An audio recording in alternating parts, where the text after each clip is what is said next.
Hello, my name is Chatelier, and welcome to brand new series of Supreme Rule Ultimate. We're playing as Soviet Union, and the name of the series, of course, is Curtain of Steel, a bit of a reference to the Iron Curtain. But anyway, we're playing as the USSR. The year is 1949, and the goal for this series is revolving around the factions. There's NATO and Warsaw Pact. And what we're going to have as a goal is to have 2/3 of the world, or at least their independent regions, aligning towards Warsaw Pact. And at least 1/3 of the world is aligned to Warsaw Pact. Now, a few things real quick. There will be some time skips in this series down the line, just skipping through bits where there's not much happening and just, waiting for buildings to complete and that sort of stuff. And while we're not doing anything else. But yeah. Also not probably going to do a full world conquest or anything like that, although there probably will be some sort of wars, if nothing else then some proxy wars against the NATO, but we'll see how it goes. But anyway, let's have a look at the things. So we got Warsaw Pact forms. Yeah, and atomic bomb test. Excellent. Right, over here, I think we're gonna automate the spy thing, because we are dealing with quite a large country. I don't think I'll have the mental capacity to actually maintain the spies as well everywhere. We're gonna lock the minister from picking up new bonds, and taxation, and social spending. Repairs and construction, it can probably do. And then what we're gonna do is we're gonna just lock everything from the minister's control, so we have full control, which seems apt for a communist country. State has full control. Right, and then research, we're going to lock it from all of that. We are going to increase the project efficiency though. There we go, that's a bit faster. And then we are actually, what we should probably do is already start building a new research center somewhere. We'll probably build one over there. The initial buildings that we're going to do are going to be somewhat expensive. Let's actually have a look at the... So I think we're going to put in the initiative on the ground troops and the navy 0. Air Force, you know what, we're going to put that to 0 as well right now. We'll have a lot of troops, especially in our puppet countries and all that sort of stuff. Although one thing that we have set up, I've already set up the settings and all that sort of stuff, of course, before starting. But the puppets that we have do own the military bases that are in there, which does mean that we have a lot of troops over here that are not really doing anything. Although let's go ahead and send in a couple engineers towards Moscow, shall we? That should allow us to do some construction work faster, but yeah, we've got a lot of troops in Belarus and Ukraine and Hungary, Romania, Bulgaria, some in Czechoslovakia, although that seems to be mostly planes going about, and then a lot in East Germany. So yeah, we certainly have a lot of troops to deal with, but let's go ahead and, well, I suppose... Actually, no, the garrisons is fine, but the military spending will lock. So we can have control of that. And then I guess the next thing to do is get some production. So I actually rather have a look what productions we have. So we've got a decent bit of agriculture. We might want to lower the price over here to a little bit, because I have a feeling that the price is going to drop once everyone starts selling their excess food. And we're going to probably accumulate a little bit of food extra into our stocks, just so that we can do some manual trades with that without, running out of agricultural products. Rubber we're going to put in, because we only have synthetic rubber, so the production cost is fairly high. So it's going to put that into around 105% demand, and that should be sufficient to accumulate a little bit, but not too much. And like 90% is of the excess production is sold, so which actually isn't all that much. Looks like the timber isn't very profitable right now either, so we might put that into maybe 110% demand. And this will mostly sell. I like to keep a little bit of stockpiles for rainy day. Of course, that does mean that we're paying for the production but not getting any money from selling the product, so that can be a bit of a problem. Actually, also domestic prices we need to figure out. So food, we're going to make it to around 60%.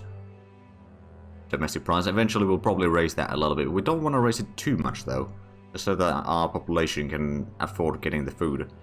Then timber, it's currently at 45%. We're probably going to put that to around 50%. And then petroleum, we got pretty good production, although the price isn't particularly massive. I'm hoping that we'll be able to sell at least some of that, but yeah, that can be as is. Then coal, in this start of year, the coal isn't a thing that you need anymore for housing or anything like that. It's just for production purposes. So we can see that it's the electric power takes quite a bit, and industrial goods take a decent bit as well on a daily basis. We could probably lower the amount of production over here to like, I don't know, 110%. And sell like 90% of that, so we can sell some of this, but we don't produce too much. Metal ore, we got plenty of production, but the price over there is actually pretty good, so we can sell the excess, get a bit of money. Uranium we don't produce yet. Power we're going to need more, so let's go ahead and actually get another coal power plant. We'll start making Lubertsy into a coal power center, so we'll build 2 of them there. Let's have a look at the goods. So we definitely need consumer goods. So let's go ahead and get one of the big ones over here. We're going to need more than one, but we'll start with one because we probably will be running out of goods here rather soon. And I think what we're going to do over here is reduce the amount of industrial goods that we sell. The price of production isn't... or the sell price of these isn't massive right now, but we'll get a... Oh, we got industrial goods over... Oh, right, we got the synthetic rubber production over there as well. I guess we'll turn that into industrial goods production center. And then one more thing that we probably need to do is... well, actually, probably more than one. We could get an air... Oh, wait, no, we've got an airfield over there, okay. We definitely need to get... Right, so the military goods we're doing fine with right now, although we don't have a massive stockpile. Let's just make sure that we don't actually sell too much of that. And make sure that we actually also gather a bit of the goods, so that should help. I think most of the productions are now okay. I mean, we need to build a lot of things. One more thing that we definitely want to do, though, is build... I'll probably find it easy in the military section, but it's the supply depot. We could put one in Moscow. I don't know how much it would improve the supply limit there, or we could make this, for example, into a province where we build all the supplies. Build 2 of them then. That should do it. Right, and then we've got a lot of research already set up in here. A lot of it we can't actually research quite yet, but we'll get those done eventually. That's all the constructions that we started. Right, so let's unpause. We'll go for fast speed for now, while we have a look at the things that are going on. So there's a lot of planes moving about. We got a lot of troops as well. Most of them were in barracks, I believe. So we might have to pick up a lot of these and send them... Where is my... Well, there's a barracks. So, reserve over there. Probably take all of this and just reserve over there. So Smolensk will be well defended at least, by the looks of it. But like, if we put in a lot of the troops back into reserves, we don't need to pay that much for the upkeep or anything like that. No, we got Merchant Marine here. Now, where are they going? Uh-oh. Take a neutral fire. Let me guess. It's... yeah. One of our planes decided to fly over Iran, which is not necessarily smart. But we didn't lose it. Ceasefire between China and Taiwan. Alright. And the game is giving us some hints, so we took the neutral fire. Just gonna ignore that. And unit construction. We're gonna have to start making some units soon, but I'm not gonna start it quite yet. We've got a lot of plane... No, actually, there's not that much planes in here in the end. We can take these troops into... Where's the... Okay, there's a barracks. Just the land units. Right, so that'll help a little bit with the troops over there. We've got quite a bit over here.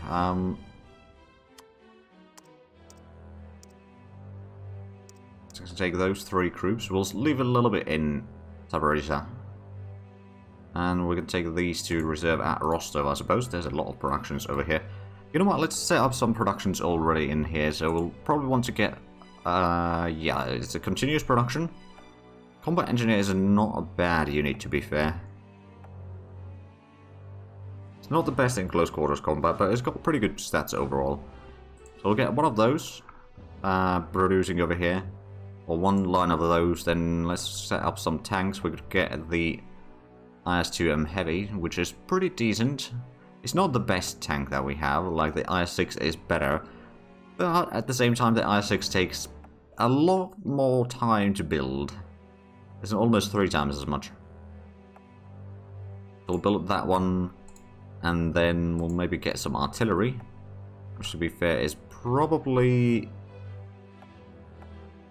Actually, which one is that? That's 22 and 16, 20 and 11.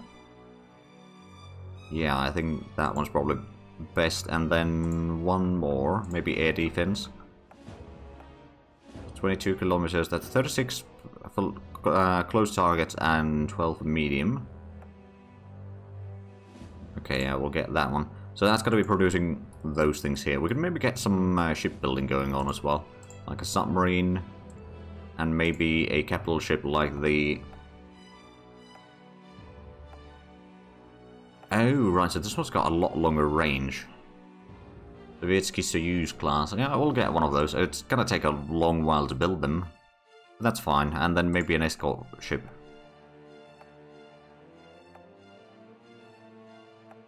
This one's got a lot longer range on surface targets, so we'll get those underway. Let's unpause though. Because otherwise we're going to stay here for a long while. Alright, so let's reserve some troops in Kursk. And then we've got a lot of troops over here that we can reserve. Which, to be fair, where should we reserve these? Maybe also in Kursk. But yeah, we're not going to go for world conquest, but we're going to do a lot of work regardless. Let's go ahead and grab these. We've got so much troops in there. Okay, well... I mean, honestly, these need to go for a long while, don't they? So I guess it's back to Smolensk. We don't need to reserve everything, of course, but like it's gonna help a fair bit if we at least reserve some. Although I suppose we'll enter in some in Leipzig, just to be on the safe side. Right, alert levels have reduced globally, so that's good news. And I'm pretty sure that the production over here, the construction work hasn't really started. Well, actually, it has started. It didn't cost us too much. Now, one thing that we haven't done yet is taxation. And I think what we might want to do is reduce the tax on small businesses, for example. And then increase the funding on at least infrastructure. Let's go to like at least 15 million now. We'll increase it over time, and then law enforcement will need to go pretty much to at least 100%. So it's not going to be too expensive yet. Luckily, like comparing these prices to the Congo game that we did, where the inflation had quite an impact on the value of the money. Yeah, the prices are quite different. And then healthcare, we can probably increase that to around 15 million as well. And a bit of education, let's go for 15 over there. So we might not have a lot of income right now. But once we get all these things sorted, it should be fine. Now, we do have a bit of cash, and we do need to... Oh, right, we can just maybe reserve these. Whichever is the closest. Which actually might be all the way in Leningrad now that I think of it. There is an air base over here, so we'll just reserve a lot of the air force in there. Because we don't need them active, and then these... I want you to go... Is there... That's a seaport.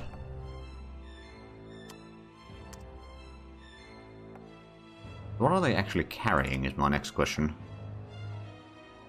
Oh, they are carrying... So okay, so unload over there. There we go. We can maybe reserve these at... Is there barracks in Leningrad? No. Is there barracks in here? No. Where's the closest barracks? There's an airbase over there. Huh. I suppose that's the closest one then. Oh, and production situation has caused us mission. Okay, so we are... Oh, right, I remember now. We start with a military goods transfer to North Vietnam, and we miss that delivery a little bit, because we just don't have the production for it. Like, for some reason, we are delivering a lot. Also, looks like the purchase price is still good. But yeah, we do need a lot more power. So that's probably something that we should start increasing more than what we have already. Let's just build coal power for now. 3 will be sufficient for a little bit. We can also build a lot of hydro over here. Actually, I don't know. Okay, there would be hydro over there at least. We already got quite a bit in there. And then more down here. And over there. Could maybe get some over there, but it's going to be a little bit tricky on some of the places. But yeah, hydro is going to be really expensive in terms of material cost. So we're not going to start making them yet, but somewhere down the line, we will. I suppose we could start... Oh, actually, how bad is the... We don't spend that much military goods. I suppose if we don't start producing too much units yet, we should be fine in terms of the deliveries. I mean, it's going to be probably... Yeah, it's going to be complaining about the deliveries missed almost daily, but... Oh, you know, it happens. We should also be making pretty good money out of it. Let's actually have a look. Military goods, yeah, we did sell quite a bit. Although, I suppose we could reduce the sales to around 50%. And then the rest of that goes to North Vietnam, because they kind of need help. And if they win, then that is... well, first of all, they're fighting their war against France.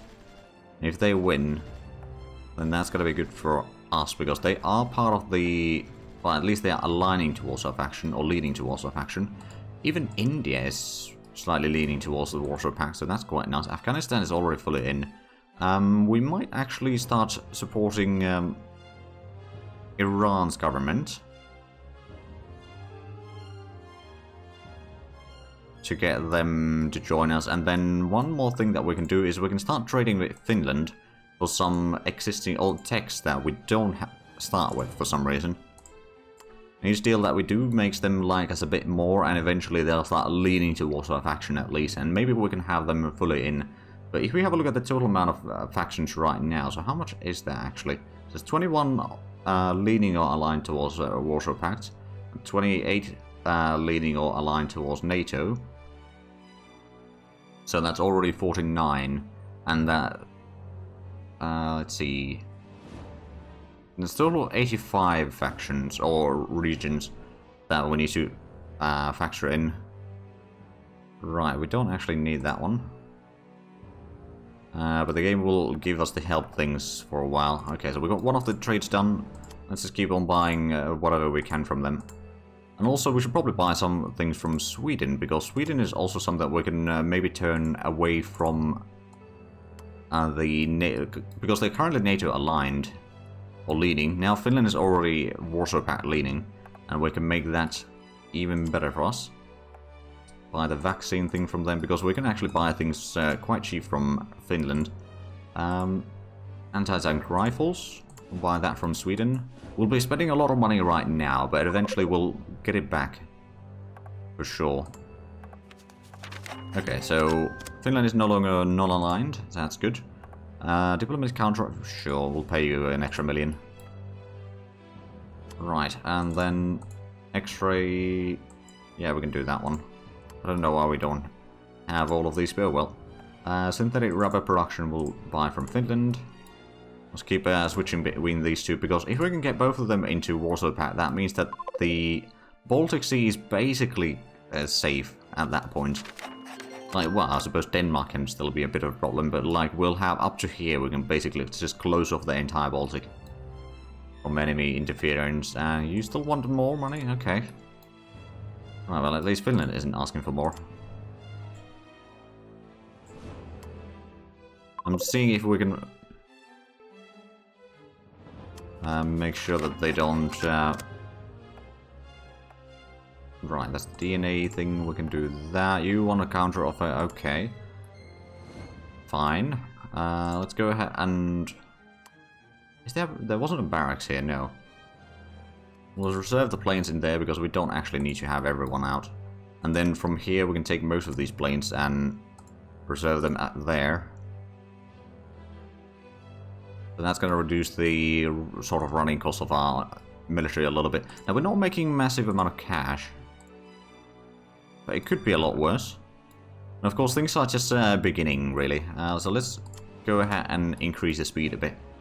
Now that we've got most of the initial things set. We're still getting notifications about missed deliveries though.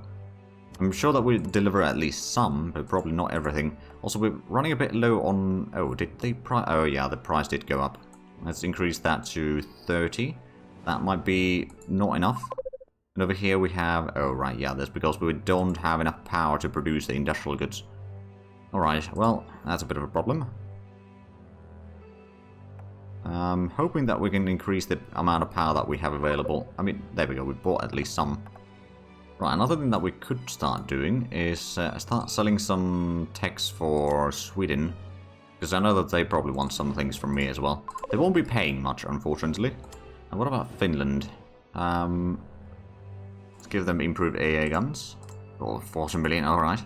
Not necessarily the best deal, but I'll take it. Yeah, good shortage. Kind of knew that would be coming. Underground coal gasification. Right. Let's actually have a look at that, because I'm pretty sure that there's... it's in tech, isn't it? Coal gasification. Does that do anything? Oh, it gives the oil coal synth. Oh, right, so that's basically synthetic oil, isn't it? Alright, I mean, that's fine. It doesn't lead to anything new, per se, but we could certainly buy that from Finland. For 1 billion, oh dear. It's a bit expensive. But hopefully it's going to be fine. Now, to be fair, since we're playing as the biggest nation in the world, we are fairly blessed in terms of the actual resources. The commodities. The agriculture, I mean, that's quite abundant in most places anyway. Then rubber we don't have, I don't think, unless we have something in the Far East, but I doubt it. We got synthetic rubber though, so that's not the end of the world. It can be a little bit of a problem. And then timber, we of course have plenty. Petroleum we should have in several places. Like in Siberia, there's quite a bit in here. And then in the Caucasus, well actually no, we also have over here around Volga, and then in the Caucasus there's a little bit in Baku and like Maikop area. Plus some other areas, I'm sure of it. So oil is not a problem. Of course, we're buying quite a bit from our puppets, which are technically various states within Soviet Union, like Ukraine has a little bit, and of course, hold on, is this Azerbaijan? Yeah, Azerbaijan has a decent bit of production. We could actually build some more for them if need be. I don't think we need to worry about that one right now. Then coal, we should have plenty. Yeah, we got quite a bit in there. We got a lot in there. Quite a bit around here. There's like a belt stretching all the way around to Moscow. Pretty far distance away from Moscow, to be fair. There's quite a bit in of various ores as well. I think the rubber is pretty much the only one that we don't really have. Uranium we have here in Karelia at least. We're not mining it yet, but we have it. Supporting the government Iran, which is hopefully going to make life a little bit easier in the long run. Like we can maybe flip them over to our side. Oh, there's more uranium over there. That's good news. Not that we necessarily need it right now. Then electricity, there's a lot of hydro plant potential. Oh wow, there's a lot of hydro plant potential here. Now, is that's a... No, it is a town. But in theory, we could build even one over there in Voronezh. Good job, and then there's population. Yeah, that's not too bad in terms of resources. Right, so I suppose there hasn't... Yeah, there's still a good shortage, so the beginning is going to be a little bit slow here. We'll just mostly do some diplomatic deals and all that sort of stuff. So, since we are approaching the end of the episode here, what I'll probably do is I'll play a little bit forward off camera. First of all, that's quite a few of them, so that we can get some of these productions completed, and we can probably still send a lot of these units into reserves as well. Shouldn't be a problem. And here. And all that, so I'll take some time to reduce these numbers a bit of troops active right now, because we're not in active warfare right now, so we don't really need that much troops out either. I mean, we've still got a lot of the nations under us as well that have a lot of troops, so we can certainly reduce some of the numbers. Right, but I think we'll end the episode there. So if you enjoyed this, please like and subscribe if you haven't already. I'll check out the links down below in the description. But other than that, thank you very much for watching. Until next time, bye bye.